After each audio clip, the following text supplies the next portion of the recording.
So if you find you have quite stiff ankles and it's difficult to ground your heels down when you're in a squat, you'll definitely be affecting the rest of your body with that restriction of movement. So stiff ankles will be affecting how your hips move and how you move your body overall. So it's a really good idea just to target that area and work on getting some more movement there. So we're going to do two things today. The first one is controlled articular rotations of the ankle joint. So you're going to hook under one knee with your arm to isolate that lower leg. Sitting on a stair or a chair is a great way to do this. And then we're just going to isolate movement in the ankle. So we're trying to keep the lower leg as still as possible rather than letting it move around. And thinking of trying to hit 4 points with the movement of the foot and the ankle. And they are plantar flexion when you do sort of ballet dancer foot, dorsiflexion, pushing your heel away, toes towards you, and then inversion when you're turning your foot sideways to the center line of your body, eversion, pushing the sole of your foot away from you, pushing out through the ball of the big toe. So then we're just going to circle the ankle, consciously trying to hit those 4 points. So going slower will help you to get right into the end range of that movement. And just noticing how your foot moves when you do this, which bits feel easier, which bits feel quite challenging, changing direction. And noticing, you'll see the muscles in your lower leg moving, and you'll feel both the shin as you go into plantar flexion and your calf as you go into dorsiflexion, and how much all these muscles are involved in movement of the ankle. You might hear some good clicks, you notice the muscles and bones of your foot moving as well. Okay, and then doing the second side. So you're hooking under your knee to kind of stabilize and hold your legs still, and then starting to slowly circle the ankle.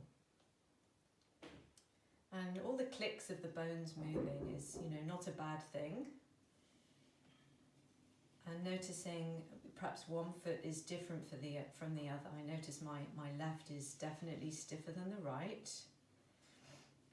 And noticing again where you feel the movement is easier, where it feels more challenging.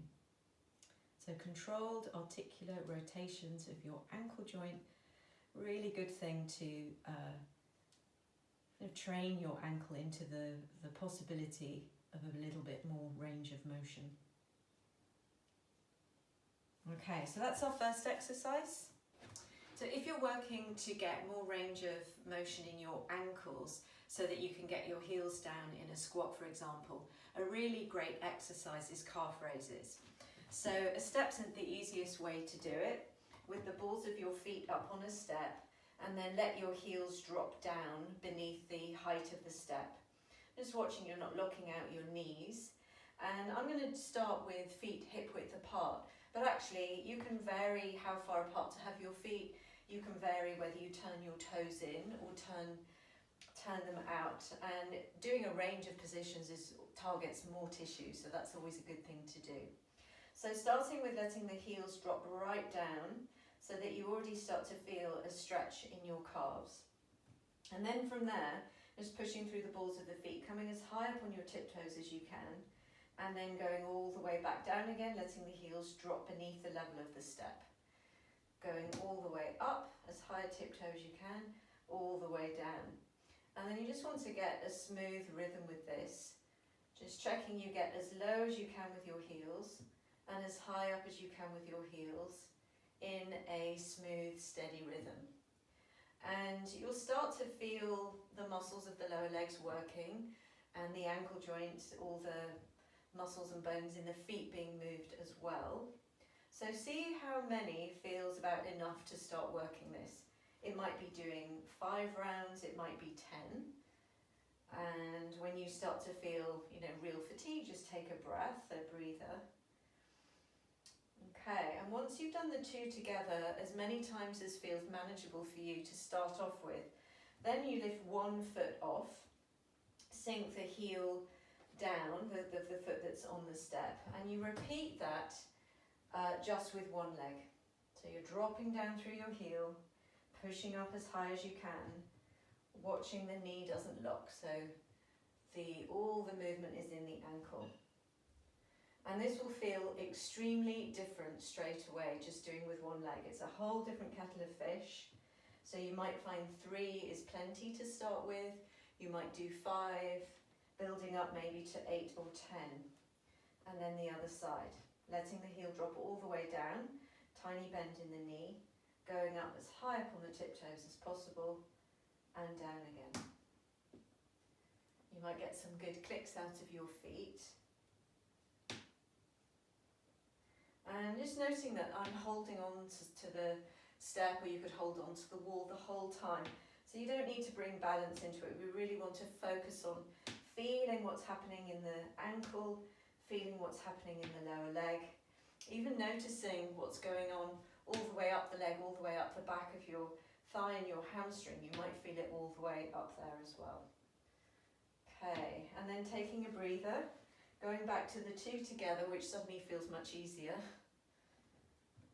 Doing a few more rounds of 2 together. And then repeating the single leg version. And if you feel that 3 is actually really tough and challenging, you just start with 3. It can feel trickier than it looks. It's one exercise that I find actually the second round tends to feel easier than the first round. It's almost like you've got used to it. So that's something else you can check out for you. Okay, and then after you've done a few rounds each side, just walk around for a bit and see how your legs feel. And of course, as with everything, the benefit of this is from doing it regularly. So maybe try every time you go up the stairs once a day to add in a few of those and see how it goes for you.